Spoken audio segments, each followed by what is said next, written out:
Let's talk about the fact, Charlie, that there are no Premier League games on Boxing Day. Boxing Day is one of the great days of English football. And I say this to my shame slightly now, Charlie, that for many years when I was growing up, and even when I wasn't growing up, when I was grown up, my mum would always do a Boxing Day get together for the family. And it was the one time of the year when everybody would get together. But if there was a game to go to, I'd go to the I'd go to the game. Football first above family. I'm slightly ashamed to admit that, but I think many football fans would recognise that as well. I Um, I recognise it precisely, and I remember a Boxing Day.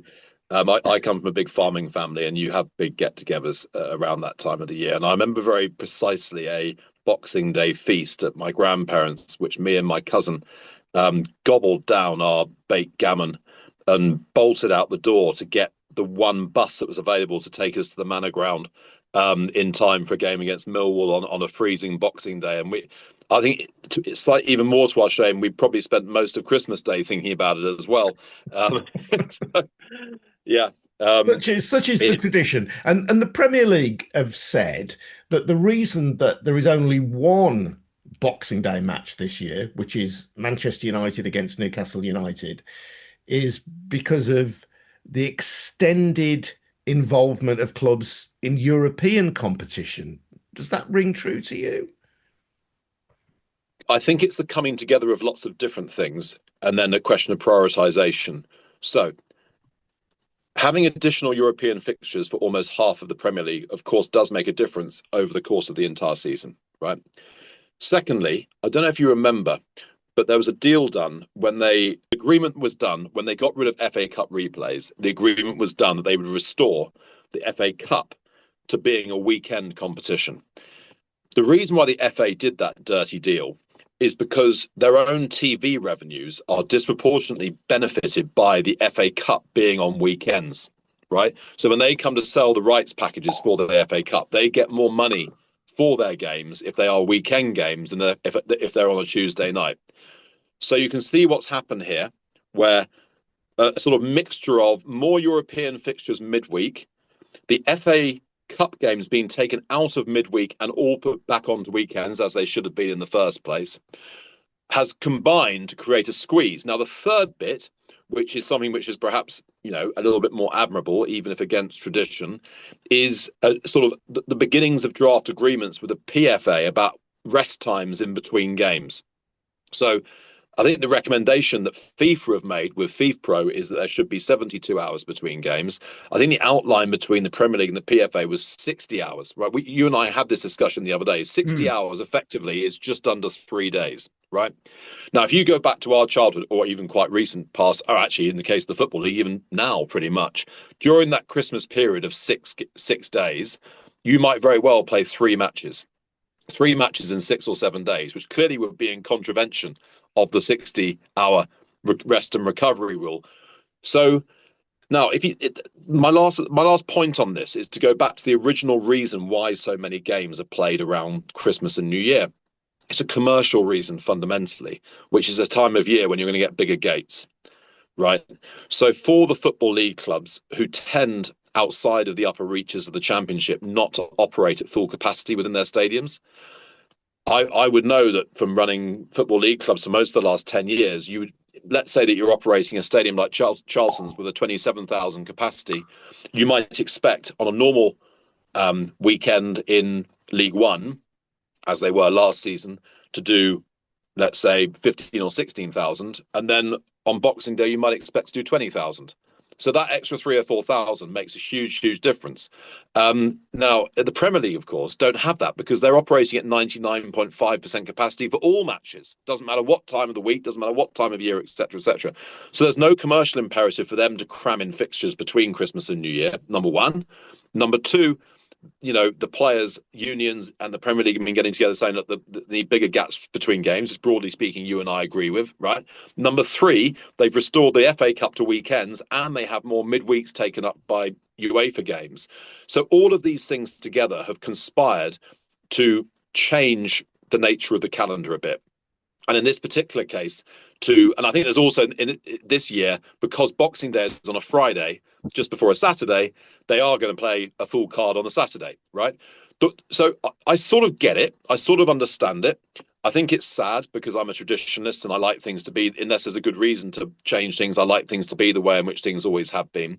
So one thing which does slightly grate is the fact they've chosen to stage Man United versus Newcastle as the evening game. Now, you and I remember on Boxing Day, you and I remember from our childhood that derby matches were normally staged on Boxing Day, or at least matches between clubs relatively close by, so that families didn't have to spend too much time apart because dad or the brothers were off to an away game.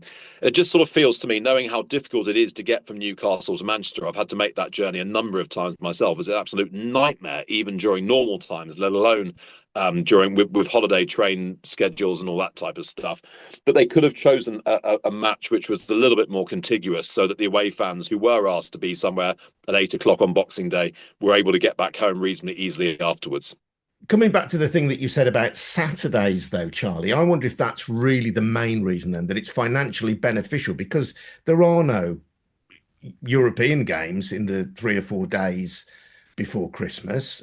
Crystal Palace and Arsenal may play a Carabao Cup tie on the 23rd of December, which oddly I think is a traditional date for a Carabao Cup game.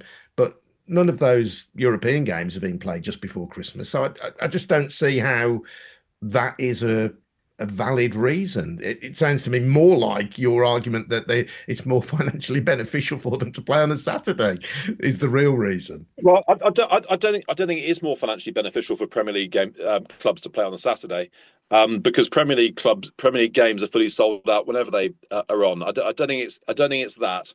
I think what's happened here is that Boxing Day is on the Friday, and that there is a Saturday directly after that, which will then mean that they can get the right spacing between games. And Boxing Day is a pain to host games on. I have to tell you that. You have to pay your stewards extra.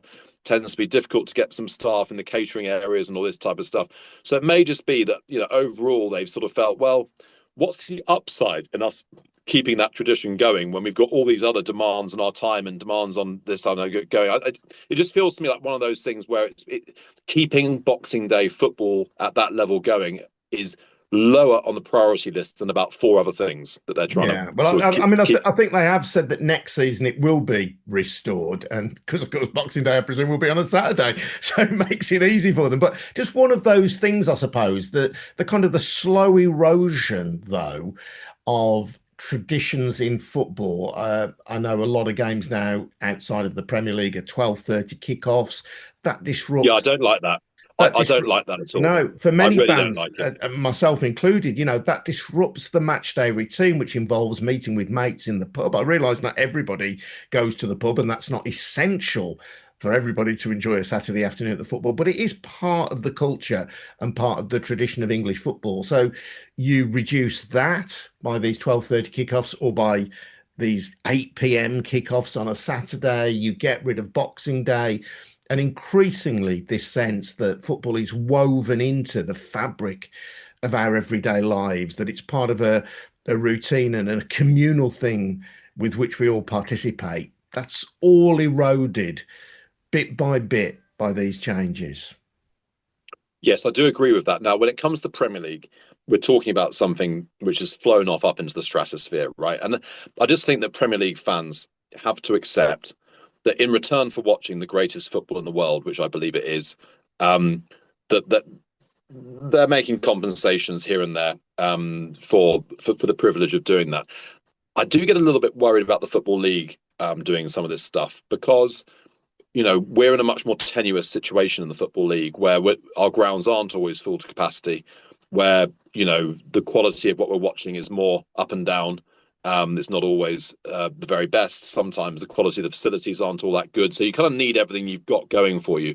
And when you start chipping away at some of the things that have been there for very good reasons for a long time, like 3 p.m. kickoffs on a Saturday, and when you start to ask fans on a very regular basis to watch games at 12:30 or 8 o'clock on a Friday, this type of stuff, I think you're just potentially storing up problems for further down the track, and also giving away some of your small competitive advantage that you do have as against the Premier League.